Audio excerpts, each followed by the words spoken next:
I'm clicking. Hi, I'm Sarah. And I'm David.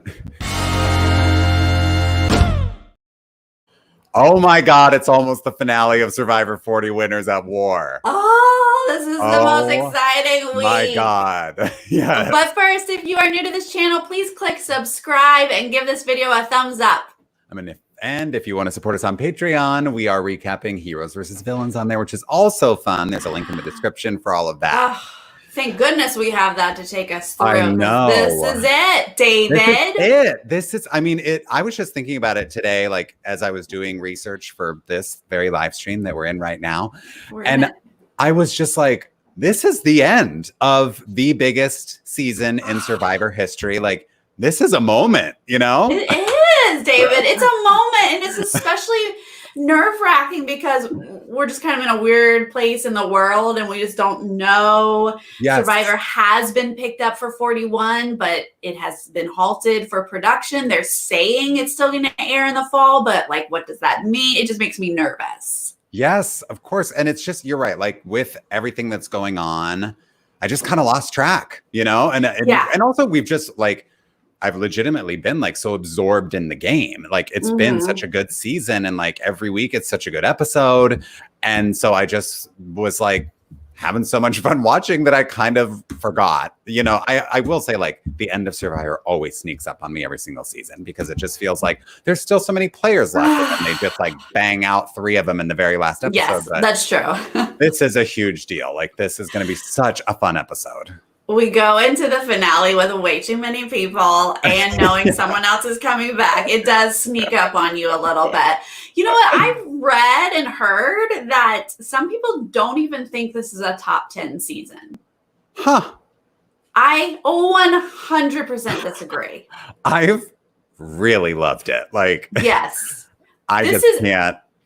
Look, it hasn't been the easiest to watch because you're invested in so many players. Right, you know, it's not often that you're invested in the majority of the players. You root for a handful, maybe.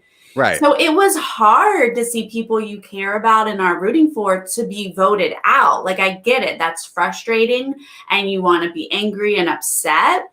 Right. But if you just step back and look at the game, I don't know. I loved it. I know. I mean, there was just like the tension was so much higher this season. The paranoia was so much higher from the very first episode. People were paranoid. And yeah, I will say like that resulted in some questionable moves at times, but that was also exciting in its own way to see these winners, these legends stumble, you know, like I just think it's been a super compelling season start to finish. Right. To see these winners like nervous and trying to figure out like, which do I go, what do I do? Do I do this? Like, that's, how often do you get to see that? These people are so confident and they're like, oh my God, these other players. And to like goo goo gaga over some of them. I'm sorry, but that's real. Even though you can roll your eyes and be like, oh my gosh, seriously. How could they? Yeah. Real life people, real life. Yeah. So in this live stream, we are really going to sort of talk about each player that we know has a chance to win and how they could possibly win. We're going to talk about that. We're going to talk about how we know someone is returning. So we're going to talk about chances and, you know, maybe how they might potentially win. Cool. Isn't it weird, David, that sitting here right now, I'm going to speak for myself, but I feel like it's both of us, but I feel like it's 100% possible that a returnee wins. From Extinction? Yeah. I agree. And we said at the beginning of the season, no way. No way they'll let a returner win. Like they, you know, we just have been saying like, well, the last thing that these people saw before they flew to Fiji was that Edge of Extinction season. They didn't see season 39. And so we just assumed like they're not going to let history repeat itself in that way. Like they respect this game and its legacy, you know, too much to let that happen. But I don't know. I've changed my mind now. I think it's possible. Yes, I feel like it's strongly possible. And I think bringing up that this was the last thing that they saw, and this is where their mindset is going to Fiji, is valuable information. Because on one hand, I should say, some of these winners publicly were like, oh, Edge of Extinction is a horrible twist. How dare anyone be voted out and then have a chance to come back in? Like, no, thank you. But I think you put those same people on Edge of Extinction playing this ultimate Super Bowl version of this game, and they're going to think completely different. Yeah. Yeah. And I mean, Edge of Extinction is a new concept, but it's a twist on Redemption Island. Like these, players returning to the game has happened for a long time in Survivor history. It's not a totally new concept. And so, but I will say that I am a bit shocked that I'm like, there are at least 3 people that I could see coming back and having a chance at winning. Our tunes have totally changed, but I think that so have the people who are playing. I feel like their tunes have changed too. So I feel like at least we're all on the same page. Now, because the last thing they saw before flying out to Fiji and playing this season was Chris coming back, knowing who to target, coming back with information that he shared with just the right people, saying this is the move we need to make. I know who has an idol, things like that. Doing the fire challenge, like I'm going to do it myself so I can take him out. He had very specific things that he did to put himself in that position to win. They saw that. So now if I'm one of those winners who watched that and I'm sitting on Edge of Extinction, I feel like I'm armed with that information. Of like, we've been together, guys, on Edge. We've bonded. We saw how each other had to work and struggle to potentially get back in this game. We value those things. And look, we know that Tony is running the show. We know Tony and Sarah working together. Like they have this information and they know if they go into the game, they know what they have to do. You're totally right. And some of them are potentially coming back armed with idols. Like they are going to potentially have safety because they're going to be a target immediately. Like the people left in the game also watched the original Edge of Extinction, season. And they know also that Chris Underwood found a way to win. So they're going to target that returnee immediately. But now that returnee may have an immunity idol that they don't know about. So do they target that returnee immediately, or do they say more than likely the returnee shouldn't win this go round? I'm going to take that person. Let me bring them. Are they now a GOAT? Not the maybe. Maybe. I don't know. That might be to dive into. Okay, let's first start with the people who are in the game, the real game on the island. Yes, we're going to go through each person. Then we'll talk about Edge and who's possibly returning and all of that. So I've been so excited about this live stream. I'm so excited to dive into these people. I know. Me too. I will say some of them we're trying. I feel like we should try to build the case, give the positives of why each person should win. I will say that for some people it's harder than others, but I do feel like everybody has a case to make. Right. Everyone has a case to make, and it's not why they should win, but it's how they could possibly win. There you go. That's the key. That's how we're doing this. Yes. Okay, we're going to start with the big man on campus. We can't not start with Tony. Come on. Tony. Because I think we've already been very clear. It is his game to lose. It 100% is. Yeah. I mean, I don't know how you... Just dive in, David. I was just going to say, I don't know how you kind of broke down the game, but I kind of looked at strategic, social, and physical aspects. And then I also was looking at an emotional hook, right? Because you got to have a good thing to hook the jury outside of the outwit, outplay, outlast of it all, right? Because everybody is doing that, but how do you get that extra step further? So for Tony, strategy is bananas, crazy. He ran the game post-merge, especially starting with the Sophie vote, where he blindsided Sarah and took out Sophie.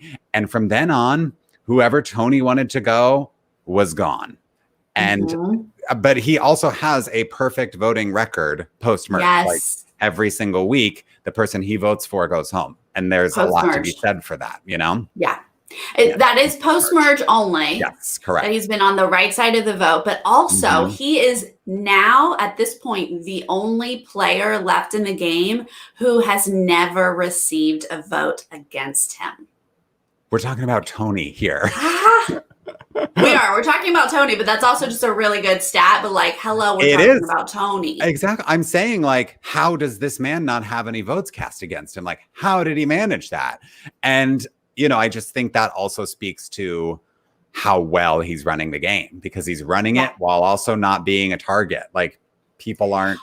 I think the reason is because of the way he played from the beginning. So we can say post-merge, he's always been on the right side of the vote, not necessarily before merge, but before merge, he was laying so low. He was purposely being anti-Tony. He was doing his, and that was a purposeful strategy. He was doing this for a reason, and it worked. So by the time he shot everything up into gear and was controlling the vote, his name isn't coming up because they're just now being like, oh crap, Tony's the one in charge. Right. And I think that speaks to the social side of his game, right? Like, he just was really likable. In the beginning, he built that silly ladder. He was like playing games with people, messing around. And Tyson's like, do I even worry about this guy? Like, I know. Right. And people seem to genuinely like him. Like, we're all out here talking about, like, how is Tony not the biggest threat? How are people not talking about him? And like, yeah, it's easy to say that looking in. But I think these people are in the game with him and they're like, Tony's my friend. So I am working with Tony. Like, people don't want to be against him because he's built really good relationships with people. He's got 3 immunity idol wins. Back to back to back. Hello. Yeah. He's currently holding an idol. I mean, he still has that idol. That idol came from that insane week where I think he also made his way out of the extortion disadvantage that week and talked 3 different people out of a fire token to buy his way out of that. And then he won individual immunity. Like, that was a crazy week for him. But yeah, he still has that idol. And he is just the king of tribal council right now. I think also, like, one little thing for his game specifically is the amount of havoc he's able to wreak at tribal councils, whispering, you know, turning tribals into live tribals and just getting into people's heads and messing with them that much more. I just think he's playing an amazing game. He really is. You have to give him credit. You just have to look at that game and go, dang, he's really doing something impressive. Now the jury can sit there and say, we see Tony and Sarah working together, but I give both Tony and Sarah, we'll talk about Sarah next, I give them both credit for keeping Cops R Us on the down low. Yes. This whole season, we've talked about previous relationships. We've talked about pairs.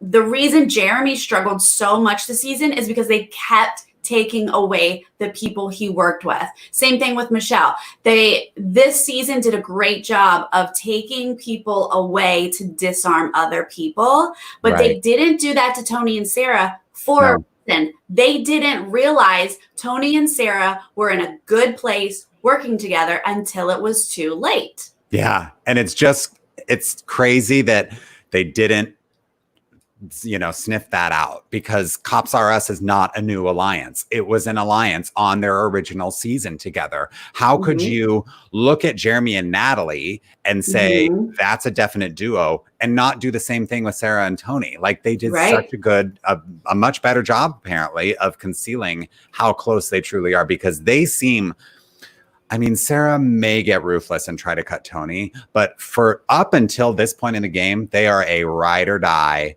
2-person alliance. Like, they are just together.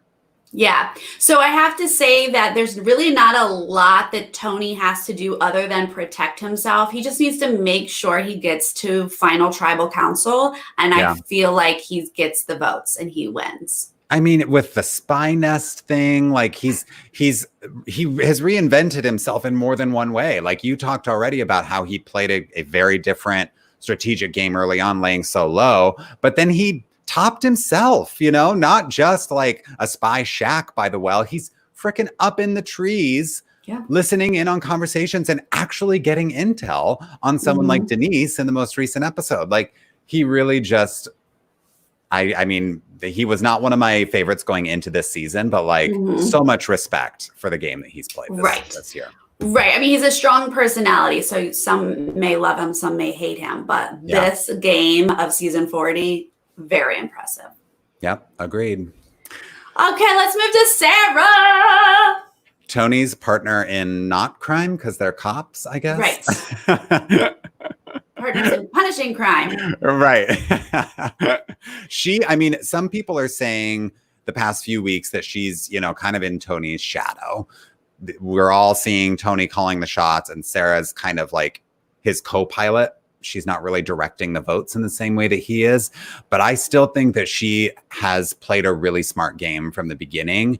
And let's not forget that she and Sophie came from a disadvantaged numbers position when it came to the tribe swap, and they turned that around and got Rob Marino out. Yes. Thank you, David. I feel very strongly about defending Sarah because so many people are like, she's just hit Tony's number 2. She's just in Tony. Like, she's playing the same game as Tony and Tony wins. Okay. So yes, back that up just a smidge, because if the two of them are sitting next to each other, he's a much flashier version of this duo. So I think the votes do fall in his favor, but please do not discount Sarah. Please give her credit. There were weeks, days, however long it was, where Tony and Sarah were not even on the same tribe. So do not come to me and tell me that they have played the same game this entire time, because that is not true. It's not true. Okay. Now, when she and Sophie were together without Tony, they were in the minority. And because of Sarah and Sophie, and because Sophie's no longer in the game, I'm going to give this full credit to Sarah. They got Rob out. Yeah. They pulled Ben over. They pulled Adam over, and they were able to get Rob out. So I think Sarah sits at final tribal council. And even though Tony's going to be like, Sarah didn't even know I was voting out Sophie to take her out of the equation and keep Sarah with me. That's very good of Tony. But then Sarah's like, Tony wasn't around when I took out Rob. Not as flashy as Denise taking out Sandra, but still, she took out Rob, you guys. Yeah. Rob. Yeah, right. And it took the Sandra move is iconic. Like, it's one of, we'll get to that. Like, that is going to go down in Survivor history. But like the Rob thing took a lot of finesse and a lot of work. Like, they were in such a tough position with his like buddy system on steroids that he implemented. And they still managed to, communicate with Adam and Ben and align with them without being able to talk to them. Like, that was an impressive elimination. And it came weeks after people were saying like, why isn't Rob gone? Why isn't Rob gone? And Sarah and Sophie, and like, again, I think Sarah deserves a lot of the credit. They are the ones that got it done. Yeah.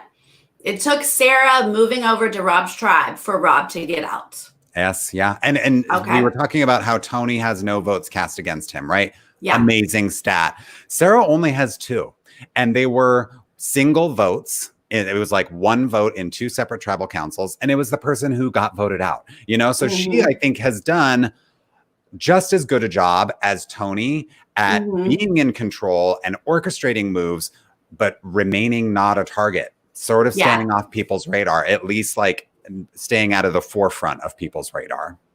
Right. So she also gets the credit of they kept Cops R Us on the down low. They both get credit for that. She snuck into another camp, you guys, to steal a vote advantage. She did that.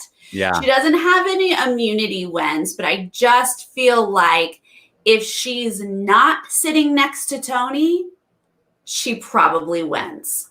Yeah.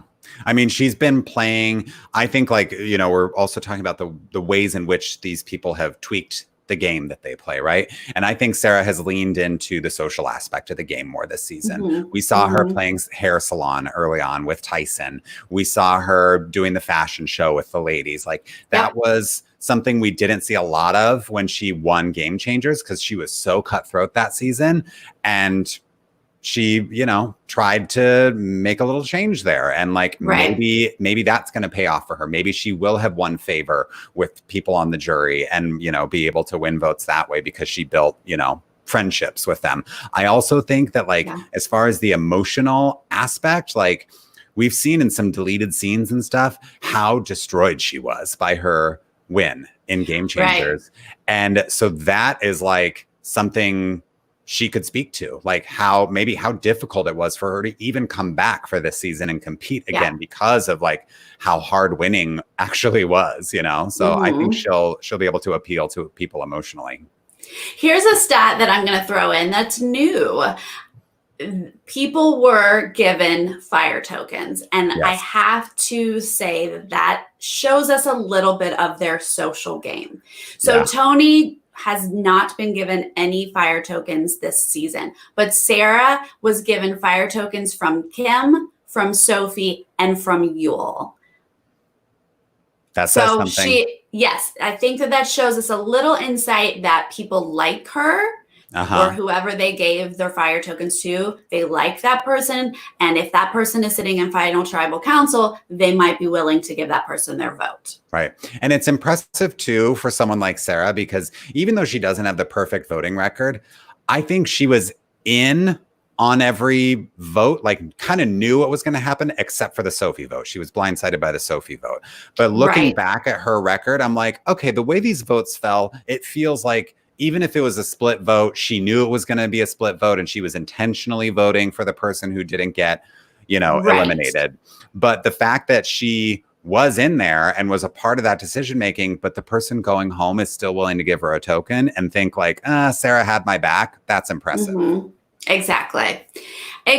So here's how. Okay. So I feel like if she gets to final tribal council without Tony, she has a very high shot of winning, but she needs to get there. And we've heard about her and Tony wanting Ben as their third, and that would be a final three. I hope for Sarah's route to win, I hope she knows that she has to cut Tony. And I wonder, because we know that Ben is this fire-making achiever, he's done it, and that could be looked at as a negative of like, oh no, why would you take Ben when you know he can make fire? But if I had a duo, maybe I keep a Ben around because I'm going to put my duo to make fire next to a fire making person. And then Ben takes out Tony, and I didn't really have anything to do with it. I just had to put you there because you have the best shot to go against Ben. Like, I don't know what to do. Right. I mean, that would be genius. Like, that would be her lining up the dominoes, and Ben is just tipping them over by beating Tony. But she's like setting the table for that to happen. That would be really smart. So we don't know if that's what she's thinking. Yeah, right. But if she wants to win, I'm hoping that is her strategy. Because otherwise, if she, is sitting next to Tony, I'm worried about her. Agreed. And I just don't, it's tough to gauge where her head is at with Tony, because in the most recent episode, we saw Michelle trying to plant seeds about how dangerous Tony is. And then Sarah went back. First thing she did was tell Tony. So it's like, how willing is she to cut him? When is that going to be the right time for her to do so if she decides to do that? Right. I've always felt like Sarah would be willing to do it, but I just don't know if she thinks she needs to. That's the thing. If she doesn't think she needs to, if she thinks, oh my God, here's the list of why I should win. I'll sit next to my buddy. Absolutely. Right. Then, that's a whole different thing. All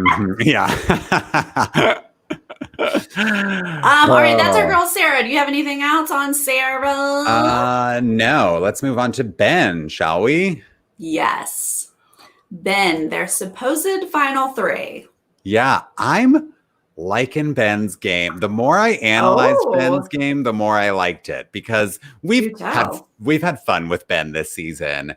Teasing him about, putting his foot in his mouth, blabbing information when he maybe shouldn't, kowtowing to Rob early on in the game and just like, basically begging Rob to work with him. And it's like, we would rather you like actually stand up for yourself, Ben. But like, I don't know, the more I thought about it, the more I'm like, Ben has kind of used information to his advantage at various points in the game. And maybe we think of it as like blabbing and spilling secrets. But I don't know. I wonder how intentional some of that was. And I also think it's interesting that as someone who is running around telling everybody everything, he only had 2 votes cast against him the whole time. And I think it was like last week. Right. So he's just kind of been there, not really on people's radar of like, we need to get Ben out. And I also think like, sorry, I'm kind of all over the place, but he was one of the people early on who was a major proponent of let's get out the old schoolers first. And that was a strategy that worked. I think that Ben has been fairly well situated most of the game. And I'm not sure, it's hard to tell if that's because people like Ben and want to work with Ben, or if it's because Ben's an easy number to have on their side. I'm not 100% sure how he is viewed. He does have an idol in his pocket right now, but we saw him kind of like Tony change his game from the get-go. He stepped out on Fiji saying, I have to play differently. People say that, I just had this like flashy game where I just got like idol. That's how he won his first time. Yeah, I gotta be different this time, to the point that he helped Denise find an idol and like he was like, yeah, all yours, girl, like whatever. So I appreciate that he did that, and he can sit in final and talk about that. I think he probably has an easy route to getting to final tribal council because he has this idol, because we know he can make fire. He probably is in a position where if someone from Edge of Extinction returns, they scoop up Ben as a number. And so his odds of getting to final are really, really high. But once he's there, I don't feel like he has a big flashy move that he can really talk about. Yes, he was on the right side of the vote most of the time. Yes, he was in on the votes, but was he leading the charge really? He would have to probably take Tony out. He'd probably have to do some flashy move in this finale to arm himself at final tribal council. Yes, I agree with you. And I will say this was a stat that I did not even realize, because I think in a recent video, I said that Tony was the only person with a perfect voting record post-merge. Not true. Ben has a perfect voting record the entire game. He has not cast the wrong vote. No, he wasn't in on the Sophie vote. He was actually left out of the Sophie vote. Are you sure? I could have sworn I looked at the Survivor wiki and he voted for Sophie. Maybe I'm wrong. Let me do a quick Google, because those people are going to come for me in the comments if I say wrong information like this. I feel like that was the one that he was left out of. But yeah, I could very well be wrong, because you know me. But I just think he also, while you're looking that up, David, he was not given any fire tokens. So if we're just looking at that as like a little hint to social game and how people feel about him, he was not given any. Yeah. The wiki says he voted Sophie. So that's what I was going based on. I didn't go back and watch the episodes, obviously. Right. Time. But that's what it said. I don't know. Well, Chad is saying he did not vote for Sophie. So all right. I'm worried. Yeah. Because, thank you, Canvos. Tony grabbed Jeremy, Michelle, and Nick. It was that weird one where he grabbed Jeremy, Michelle, and Nick to do that flippant vote. So, I'm not sure, but that's only that one time. He was always in the conversation. For sure. Yeah, he absolutely was. I think it was smart to get in with Tony and Sarah as their third. Like, what a great pair. You don't always know whether something like that is going to work out, but he had great luck getting, together with the two of them who are so loyal to each other and want to bring him in as a final three. Right. And I think it's also smart of him to be so tight with Denise. And he's been tight with Denise for a long time. Like you said, he helped her find that idol. My guess is that he might try to cut Tony and bring Denise. And that would be big. I think Tony and Sarah are really in with Ben being their third, but Ben's not 100% on this. And he's been sort of like feeling it out each vote. Like, which way do I go? Which way do I go? And I think he's been smart in not ticking Tony off and staying in good with him. But yeah, he's tight with Denise. There is no given 100% that he would be like, oh yeah, no, I'm really with Tony and Sarah this whole way, because I think he knows he can't beat Tony. I think he knows that. Yeah. Yeah. So there is possibility to go against Tony and Sarah because these people know they can't beat Tony. Mm-hmm.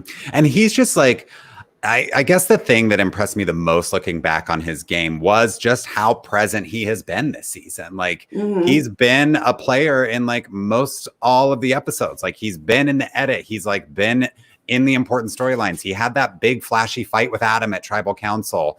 You know, he's been vocal. He has not been someone who's like laying super, super low for like days at a time and not really doing anything. Like he's been consistently there, playing really hard. And so I was like, okay, I think I respect Ben's game this season a little bit more. I also was trying to think of like that emotional aspect to it. The only thing I could really come up with is like, this is Winners at War and Ben is a veteran. You know, is there something there? Is there like a narrative he can spin with that to kind of put him over the edge in that final tribal? But yeah, he can give a little bit of that. He can give a little bit of like, I know I had to change my game. I know that not all of you guys respected that I found idols and won. I think he can talk a little bit about that and emotionally pull at some heartstrings. But, you know, like there was a time when he wouldn't even talk to Jeremy. Like it's not everyone sitting on that jury likes him. So I think he does have an uphill battle to actually win. Yeah. Yeah, so I do think you're right. It's going to take a big move, like getting Tony out to really build respect with the jury. But I think it's possible. It is, of course. I think it's possible for any of these people to win. Yeah. Let's go to Denise, our Queen Slayer. Yes. I mean, that is the number one thing on her resume. That is like at the top, it says Denise Stapley, Survivor player, number one move. I slayed the Queen, right? Like that it was such and because it was so multi-layered too. It wasn't that she just played an idol and, you know, got Sandra out. It was the whole like Sandra clued her in. She brokered that deal with Sandra. I'll give you one token now and one token later. So she managed to still keep a fire token out of that deal. She played an idol on herself and Jeremy. It just was like flashy all around that move. Yes. Yes. Like we can say Sarah got Rob out, but Denise got Sandra out like this. Like, hey. Yeah, right. So I feel like if Denise can get to Final Tribal Council, she does have this move that she can talk about that some of the others just don't have that kind of resume. That's great. She's also won 2 immunities. Okay. Yeah. But I think it's going to be hard for her to actually get to Final Tribal Council. Yeah, I think so too. Like, I think another thing that she can argue or present at Final Tribal is that she's the oldest player in the game, and that makes her 2 immunity wins all the more impressive. She has been on a journey over the course of this game, emotionally. Like she was done at that one tribal council, and then we got this like very nice like moment of zen from her with like endure and let go. Like this has been taxing on her, and she's, if she does make it to Final Tribal, it's like I really overcame some stuff on the way here, right? But I'm worried for her because of the fact that Tony overheard her in the spy nest talking about him. Even without that, I would be worried, just because like she's always kind of towards the bottom of whatever alliance she seems to be working with. Yeah. And that's not like an impressive place to be. No, she has not been in a great place since Merge. She was in on these last 2 votes, but prior to that, she was not in on Kim. She was not in on Sophie. She was not in on Tyson. She was not in on Adam. Yeah. She has been super struggling. Now, let's look at Denise's OG season that she won. Talk about struggle. Like the girl went to every tribal. So this is not a new storyline for her. She can sit there at Final Tribal and be like, here we are again. And what do I know how to do is rise up and survive. Yeah. Right. And she has that, Queen Slayer moment. But if we look at who's left, I think Denise goes next because you don't need to get Michelle out. She doesn't look super threatening if you're Tony and Sarah sort of making these decisions. Right. You aren't going to get Ben out because you're kind of relying on him. Like, I think if you're just looking at your next vote, I think Denise is the one that they break ties with because she can actually sell herself and win the game. She absolutely can. And like, additional things to her credit, I think, is that I think she has the most votes cast against her of anybody left in this final 5.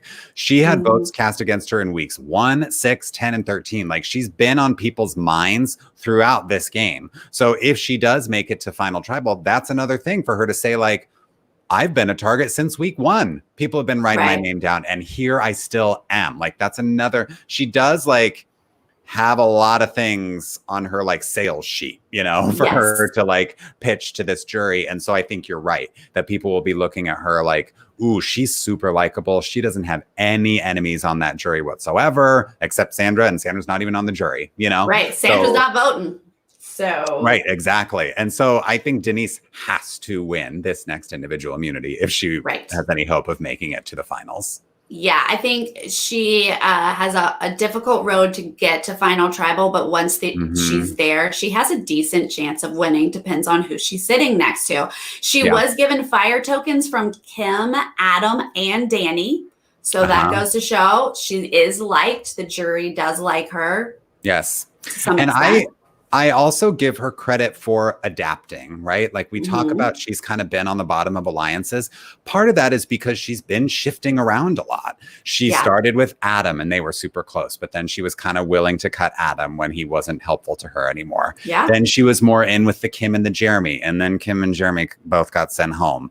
And then now she's managed to work with Tony, Sarah, and Ben, regardless of the fact that she's on the bottom of that, clearly, like she's still in there working with them. And now we've seen her trying to make her move. Like, how can I convince Ben and Sarah that Tony's top dog and maybe work my way into a final 3 with them? Like, I respect the game that she's playing in that sense. Yeah, absolutely. And if she can get Tony out, I say, yes, give her the win. Like, great. Got Sandra and Tony out. Boom. Absolutely. I know. I would love it. She's adorable. Okay, Michelle. Yeah, obviously, not in the best place with how the fans received her win. People don't necessarily think she's a great winner, and she came on to show us that she is. Yeah, right. And she's tried. I just think that, well, let's talk about the positives before we get into why her game hasn't worked, because she, I think she played the fire token angle more than anybody the whole game. Like, she was angling for Parvati's fire token. She was angling for Wendell's. Like, she was always trying to like maneuver her way around a vote so that she would get bequeathed fire tokens when people went to Extinction Island. I think that's like an interesting aspect to her game. And she also is now, she's won an immunity late in the game. Is that going to become a trend? I don't know. But like, is she going to have a similar trajectory to her original season of like laying low at the beginning and then peaking at the end? Maybe. Right. Absolutely. She's got this one immunity, and because she's not a super threat to win, I think she has an easier route to get to Final Tribal. She does not have any big moves to claim yet. So she does need something in this finale episode where she takes out a Tony, or she does some sort of big move, wins an immunity, individual immunity. She needs something on her resume because she can kind of easily get to Final Tribal. But yes, her edit is fascinating. She had rock music under her confessional at one point. Like, it was as if the show was like, yes, root for her. She's got the underdog edit. People love to vote for an underdog. And if she's sitting next to a duo, if she's sitting next to Tony and Sarah, you possibly there is one theory out there that if you've got a duo, the third person wins. It's hard for me to say that because Tony, I feel like, just wins out. But it's very possible that a Tony-Sarah split votes and people just go to the underdog Michelle and they give it to her. So I feel like she's got potential, but I think she needs a few more things on her resume. Yes, she has work to do in these last few days of the game. Like, I think that Tony and Sarah and even Denise have like built resumes that already like stand on their own and like have very impressive moves on them. Michelle needs to start making those moves at this point. But like she can say like like you said, I was the underdog. People underestimated me, but I never gave up. And if she's sitting in that final tribal, she can say like, I'm still here. And you all thought that I'd never be here. Probably a lot of you didn't respect me as a winner, but like, here I am.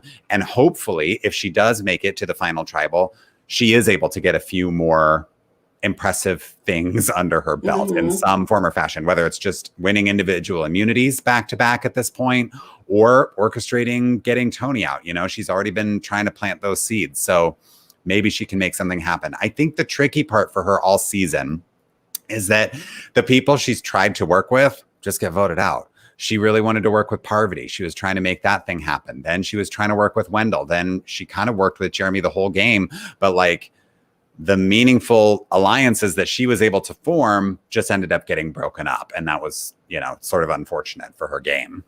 Yeah, absolutely. She was left out of the last 3 votes. So as we've seen, she needs to be Jersey Sassy Michelle right now. She needs to put it in drive first gear. I don't know. Driving analogy. She needs to put it in gear.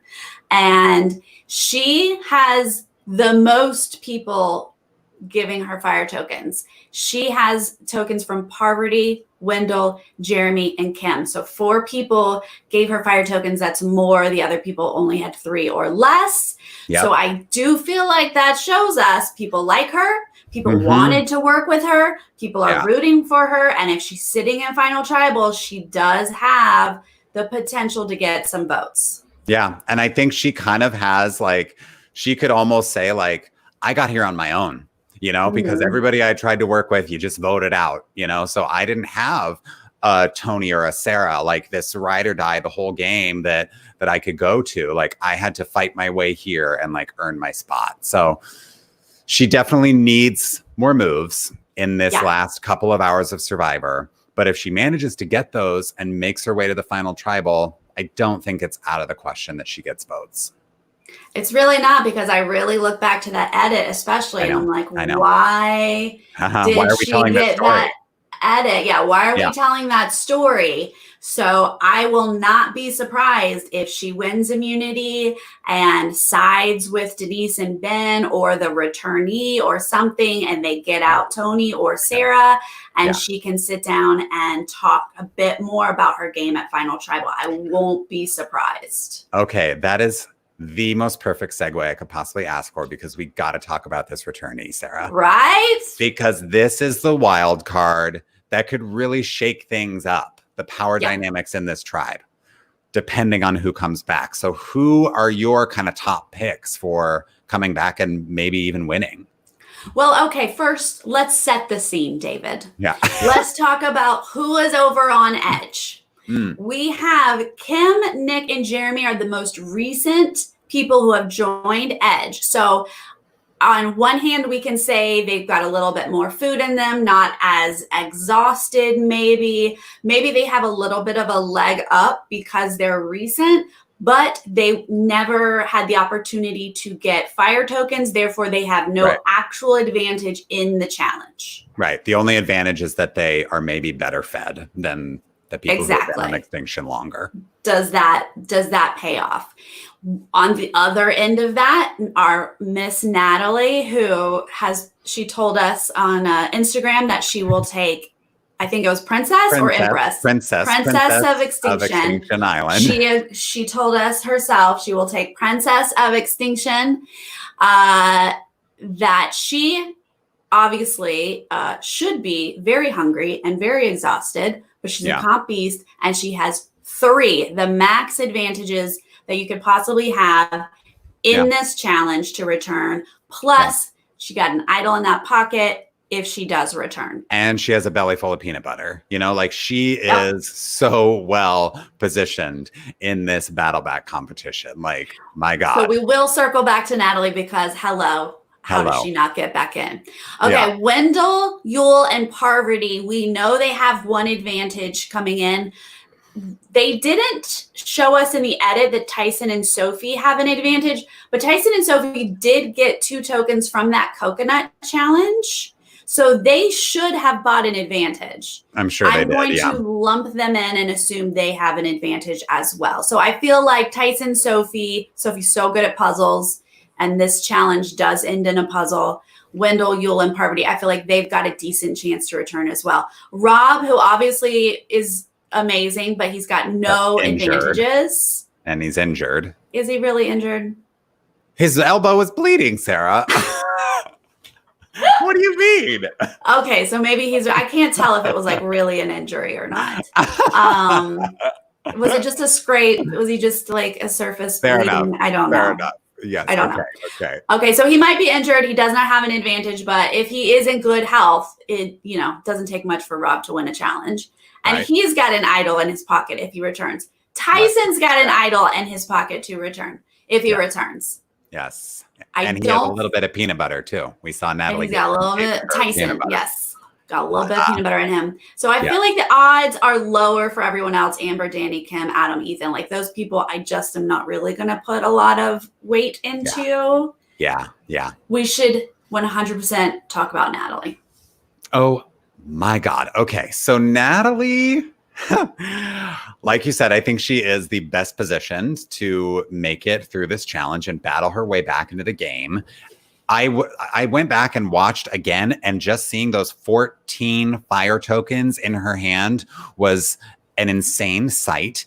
And then I was like, that also was since the initial battle back, like she got all those. Right. She had to start over. She got 8 in one fell swoop. Like that was great. But like she was able to build up these riches, with only maybe half of the days in the game, maybe not even, So she had also won. I mean, I didn't have time to go back and count, but like how many advantages did she find on the Edge of Extinction? Well, I want to just pause right there because what you just said is very fascinating. There's been a little bit of talk of like, oh, just because Natalie was voted out first, she gets the advantage of all of these tokens. And I'm sorry, but like, how can you say that? Like she was out first and was able to get some tokens early on. But when we had that return challenge, they started over from 0. So if that's your theory, then Amber, who was voted out second, would have like 10 tokens, and then Danny would have like 8. Like that would be the list of how tokens were distributed. And in no case is that what happened. That's right. And then she has those tokens because she is badass Natalie. Yes, and she earned them against people who, like we were saying, when you're in the game, you're better fed. We had people new people coming every day, to Edge of Extinction, and she's still beating them in challenges to get these advantages. She is like probably the hungriest person in Fiji right now. Yeah. And she's still running across the island and getting to clues first. That is so impressive. And I just think, how does she frame this, right? If she manages to win her way back into the game, uses that idol, wins an immunity potentially, like finds her way into the final tribal. It's a tough road to climb, a tough hill to climb, right? To like convince people to give her a win because she has even fewer days in the actual game of Survivor than Chris Underwood did. But I think she could say, I came out here, and in terms of people playing a different game, she played a completely different form of Survivor, went to a completely different island on day 1, mastered this second form of Survivor on Edge of Extinction, and now she's like, championed 2 forms of the game. Like, I don't know. I think it's super compelling if she makes it. I agree. And I honestly don't, which is weird that I'm now in this place, but I don't think she has a difficult road to winning. If she gets back into the game and she has her idol, which she earned, it's not just given to her because she's coming back into the game. She earned that idol, and she gets herself, she also knows that she needs to break up Tony and Sarah, right? Like anyone who comes back from Edge of Extinction kind of knows the route they need to take and who they can work with, right? They've got this big picture, a little bit more than the players in the game. So I also feel like she's probably been talking strategy with Tyson and Rob. Like, I feel like they have kind of laid out a plan, and it's going to be similar for whoever returns. But they are going to team up with Michelle, Ben, probably, maybe Denise. They're going to team up with whoever to break up Tony and Sarah and more than likely get Tony out. So then if Natalie's sitting at Final Tribal, everyone on jury watched her bust her butt on Edge of Extinction. They know what it feels like to suffer on Edge of Extinction, and they know that she's done it way longer than them. They saw her beat them at competitions. Like if I'm Rob, I'm like, holy crap, that girl's a competitor. She beat me at some of those challenges. So I'm no longer sitting there going, oh, she was voted out, she shouldn't really be considered. I'm going, holy crap, she played probably even harder than those of you in the game because you just had to sit back and be a number. But Natalie could never sit back and be a number. She had to play every single day of her 35 days on Edge of Extinction. So I don't feel like she has a hard sell at all. If she's sitting there at final, she wins. Right. Yeah. I mean, it's very true. Like, it's such a good story, and like it would be such a good payoff to seeing her do well all season on Extinction. Like, she is the Tony of Edge of Extinction, frankly. Like she is running that island. She's playing the best game on that island. And, you know, it's just, it was kind of out of her hands that she was voted out week one. It was just because she was on the same tribe with Jeremy and they had that, you know, relationship. It just, the first person voted out a survivor, it's always bad luck. You know, it's not because you're necessarily the biggest threat or you've played the best game. It's just day 3 or whatever, and they have to vote out somebody. But she stuck it out and played a very impressive game for, you know, what could be 39 days if she makes it back into that final tribal council. I also feel like her move to get Tyson and Idol was a great play. Look, some people are like, why wouldn't she give it to Jeremy? Well, first off, she might think that Tyson has a better chance to get in than Jeremy because Tyson is a bit more of an athlete than Jeremy is. Jeremy's strong, but when it comes to challenges, I think Tyson has a leg up. But I think more importantly, Tyson is like the voice of Edge of Extinction. If he sits there and goes, you guys, Natalie, we got to vote for Natalie. Natalie did this, this, this, and this. They listen. If Jeremy is like, I like Natalie, they're like, of course you do. No big deal. She's got Jeremy's vote. You know, she does. So she's got him. They work together. But if she gets Tyson on her team, she's got actually a lot of people on jury. Yeah, that's some good jury management right there, because he's like such a persuasive voice, and he could definitely like sway a lot of people to be like, oh yeah, you know what?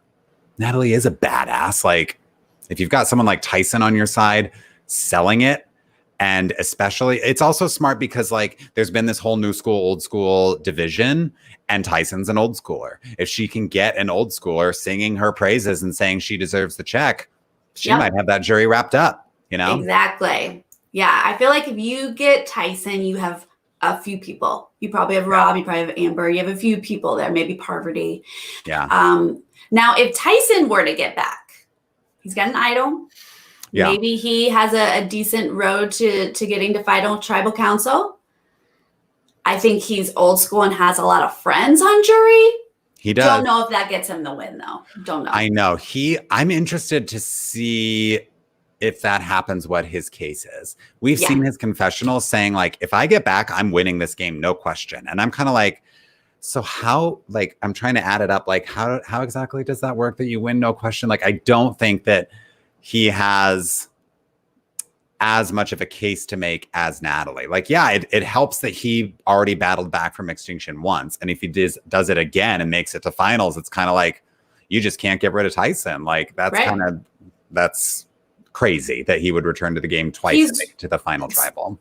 Going to your point of like an emotional storyline, though, he's really good at weaving a story and an emotional story. Like, he can pull at your heart.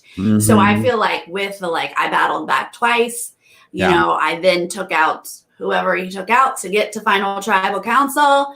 And then he talks about his family and how he didn't know if he could do this anymore. And he sat on edge and didn't know if he was strong enough. Like, I feel like he's a really good speaker and could and he's got friends on jury. So he does. And maybe I wonder, I just had this thought.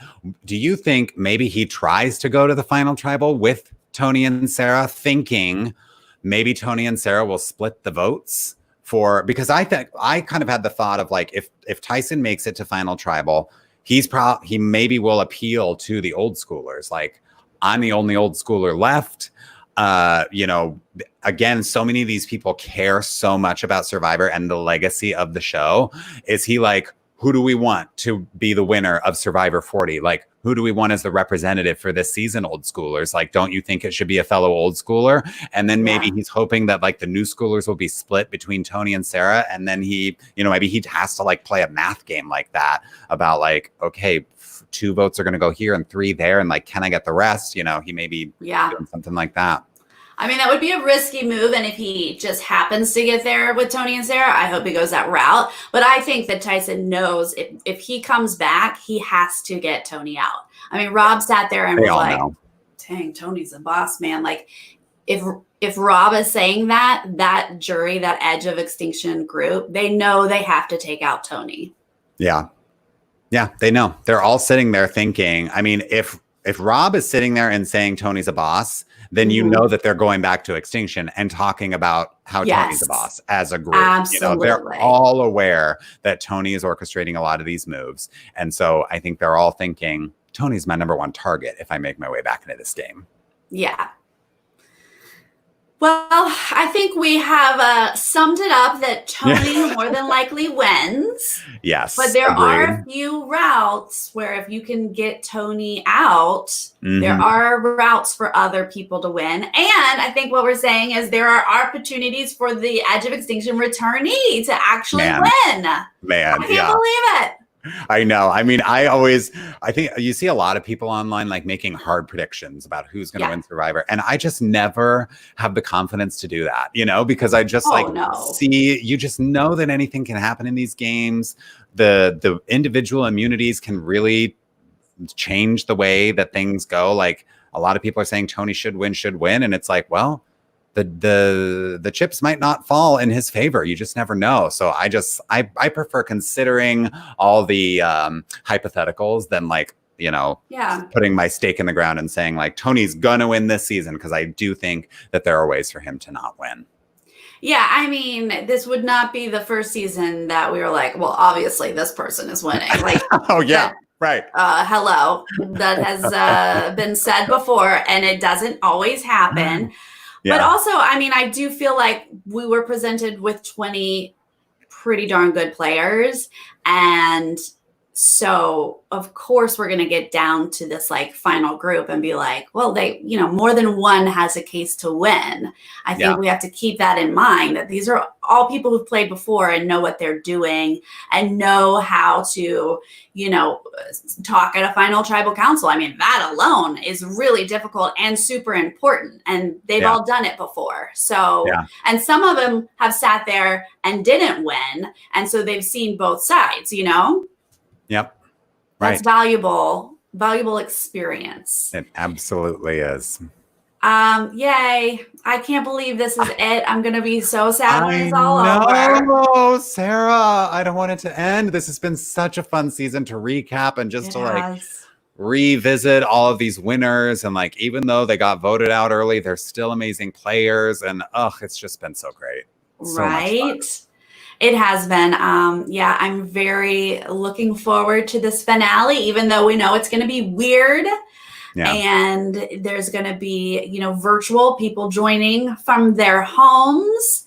So I don't feel like it's going to be the biggest, most flashy finale we've ever had, but that doesn't take away from this season, and whoever wins is a 2-time winner. I mean, and they're gonna make this good. The producers have had 2 months since we got locked down here in LA. Like, they have been strategizing.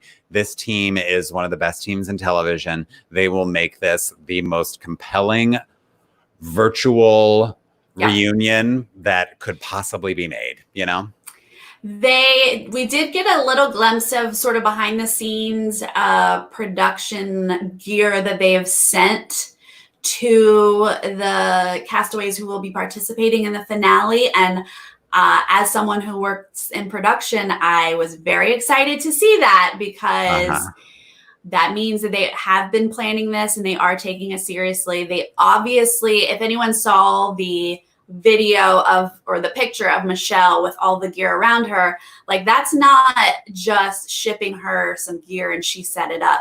That was somebody else setting that up. So they not only have brought the gear, but they brought a PA or a grip or somebody who has set it up, and, you know, the person, Michelle, whoever, knows exactly where to sit. There's a screen, like a tablet sort of, where she can see. There's the light, the camera, all that. So I'm very happy about the production value. I feel good about that. Yeah, right. It's going to be good. I feel good about a winner. I'm going to feel good about this winner no matter what. I don't think that there's someone who could win that I'm going to be upset about. I agree. Yeah. Yep. Yeah. Fred in the chat is saying hope Elaine and Jolene can come back Wednesday. They're going to come back the following Monday. So this Wednesday after the finale, David and I will be here live recapping and going through the finale like we usually do. Then the following Monday, we will have Elaine and Jolene back to talk about the whole season, to talk about our fantasy leagues and our drafts, which at this point, either David or Elaine could win. I mean, Sarah and Jolene are not in the running. I'm going to need a lot of luck to pull out a win over Elaine, but I'm not giving up hope for my Denise or maybe my Natalie or my Tyson. That's right. You have decent odds of getting someone back in the game. Yeah, yeah. My odds are a bit lower for that. I still have Michelle. Michelle's my only one still playing, so I need her to make it to Final Tribal Council so I can at least get those points. Yeah. I need that. Oh, yeah. It's Mr. Pockets, thank you for liking my shirt. You too can have this shirt. All of our merch, there is a link below. We have a couple different styles. Please feel free. Yeah, buy a shirt. YourShirtingMe.com. Check it out. That's right. Our friends over there. And yes, Shfika also pointed out we still have Heroes versus Villains going on. Yeah. That posts over on Patreon every Thursday. So at least we will have that keeping us, giving us our Survivor fill after this finale. Yes. All right. So it's on to Wednesday then. I'm very sad, but very excited. I know. I'm so excited. All right. So excited. Kentucky 95 is asking about any Amazing Race premiere news, and there is not. Once they took it off the schedule, it is off the schedule still. Yeah. So our only hope is that something tanks and they pull one of the new shows. I mean, I don't hope any show tanks, but if we want Amazing Race this summer, one of those new shows has to do poorly, and then they'll take it off the schedule and put Amazing Race in. But otherwise, I believe they're holding on to it for the fall. Yeah. Is what it looks like they're doing. Because I just saw, like, not to get too far off on a tangent, but I just saw that Fox released its fall schedule and it doesn't feature any returning live action series. it's all like reality shows and sports on the Fox schedule. So CBS may be in a similar boat where they can't really launch with scripted shows immediately in September. And so that they may be holding Amazing Race for that time.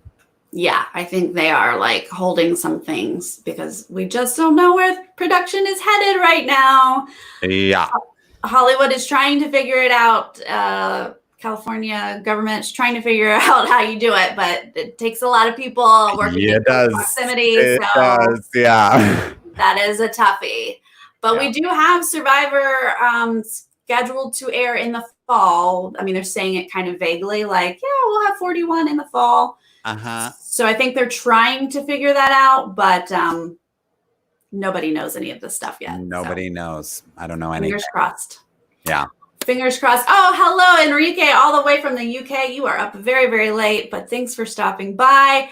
Thank you, everyone in the chat, for hanging out with us. We appreciate it. And we will see you back on Wednesday.